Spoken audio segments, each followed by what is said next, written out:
Buenos días, hermanos y hermanas, les envío un saludo de paz y bien. Y en este tiempo de Navidad, hoy nos toca celebrar la fiesta de los santos inocentes mártires. Escuchemos el Evangelio del día de hoy y veamos qué es lo que nos tiene Jesús para nuestras vidas. Nuestro Evangelio está tomado de Mateo capítulo 2, versículo 13 al 18. El Señor esté con ustedes y con tu espíritu. Lectura del Santo Evangelio según San Mateo. Gloria a ti, Señor Jesús.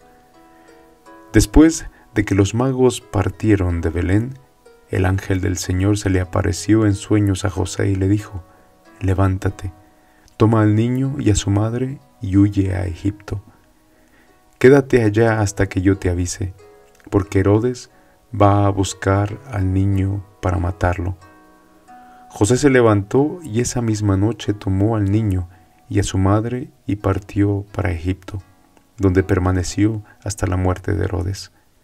Así se cumplió lo que dijo el Señor por medio del profeta: de Egipto llamé a mi hijo.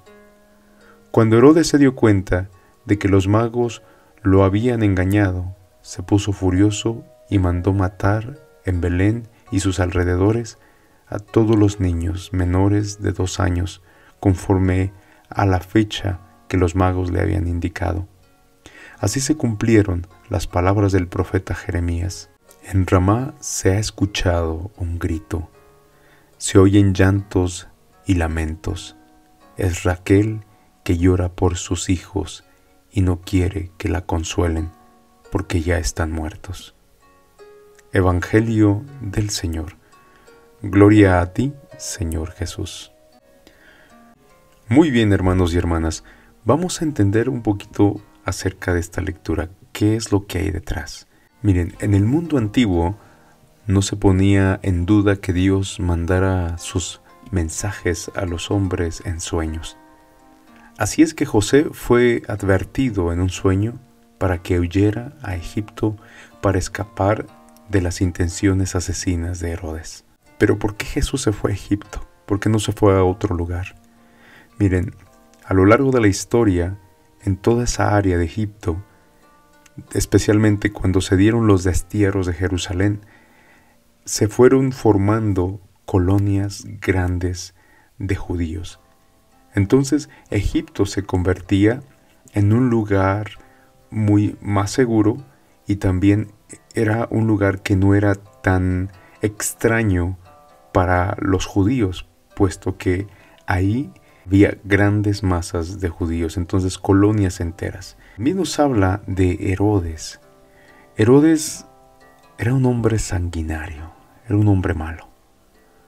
Dicen que él mató a su esposa, a muchos familiares, a sus hijos. Y es que tan cegado lo tenía el poder que hacía lo imposible para seguirse quedando en el poder.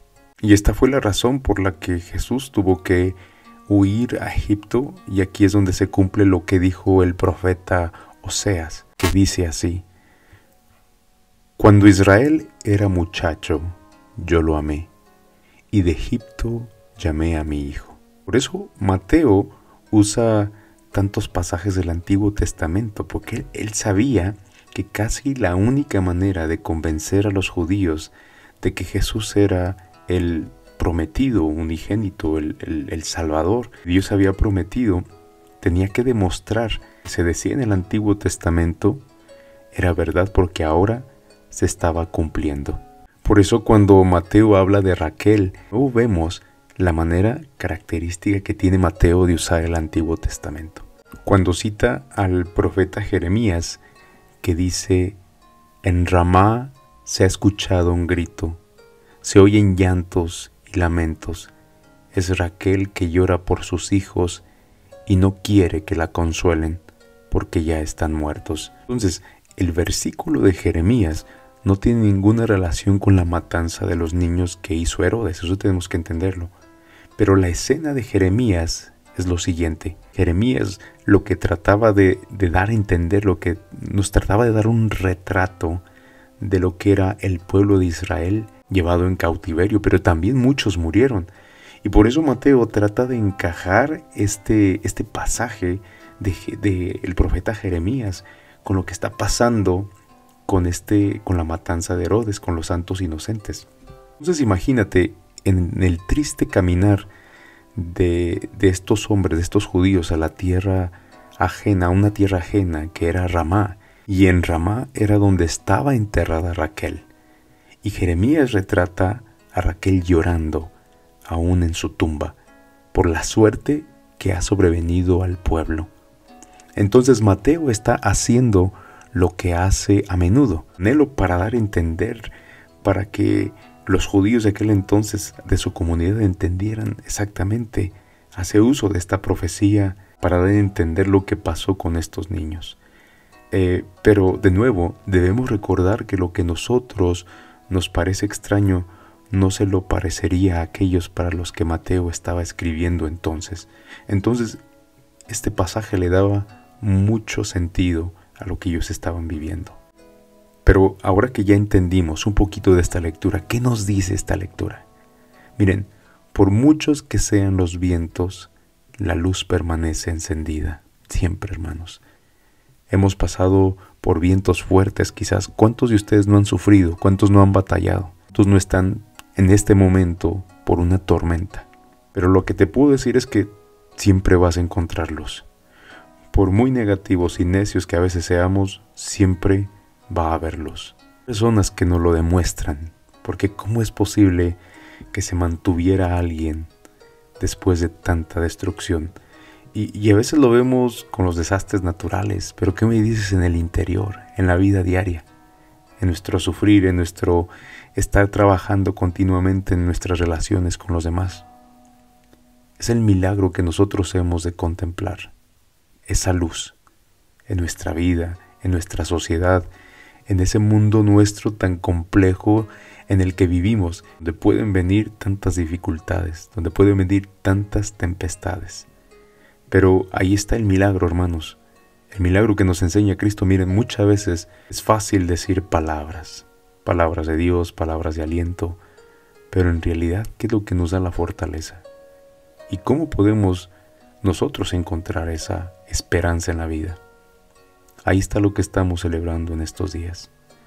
Si no podemos entender la Navidad, si no podemos entender este suceso en el que tanta gente ha dado la vida, y aún aquellos inocentes también han perdido la vida, tantos inocentes que la siguen perdiendo, tanto aborto, tanta gente inconsciente que simple y sencillamente quitan la vida por quitarla.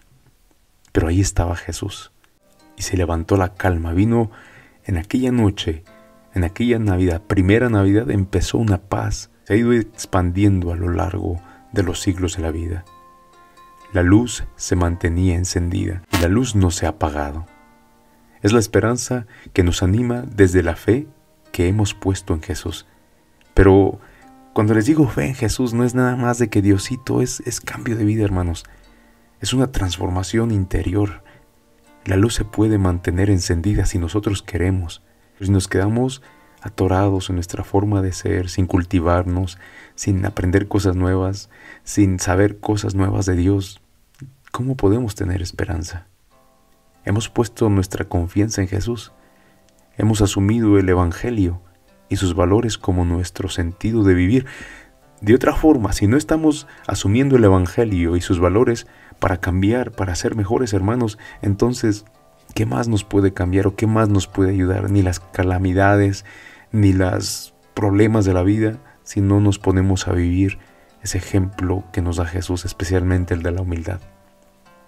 Por eso, la luz se mantendrá encendida si nosotros logramos vivir ese Evangelio. ¿Cómo? Pues siendo pacientes, no siendo tan arrebatados, no gritando y escupiendo cosas que no sirven a los demás, que los humillan, pero reconocer la riqueza que tienen los que están a mi lado, mi esposa, mi esposo, el esfuerzo que hacen. Hoy el Evangelio, como les decía, nos habla de este acontecimiento tan trágico, en el inicio de la vida de aquel niño recién nacido en Belén. Herodes se ha sentido burlado por los magos de Oriente, que no le han hecho caso ni le han avisado de lo que él quería.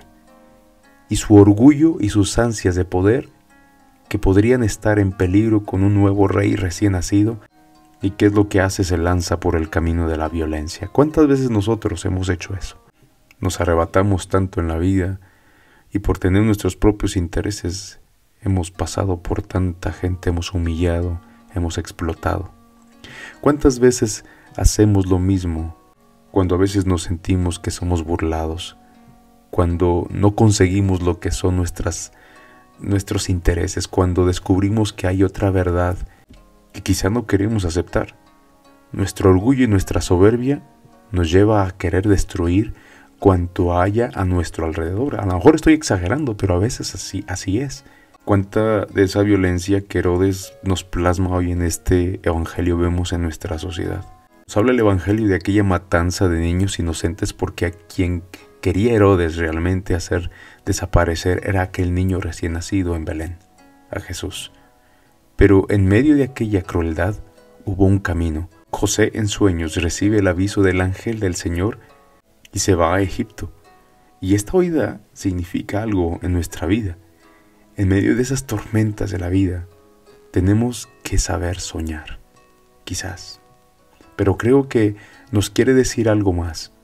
Ese sueño de José nos está hablando de su vida interior, de ese silencio que él sabía hacer en su corazón para escuchar la voz y la presencia de Dios que tanto nos falta hoy en día a nosotros. Y no sentirse solo en las situaciones difíciles por las que tenía que pasar, no. Por eso tenemos que a veces hacer ese tipo de sueños, hacer ese tipo de silencio. ¿Qué es lo que tenemos que hacer para poder encontrar ese silencio interior? ¿Cuánto tenemos que aprender a saber escuchar a nuestro interior? Porque a veces somos muy sordos a nuestro interior y por eso somos necios, por eso somos arrebatados.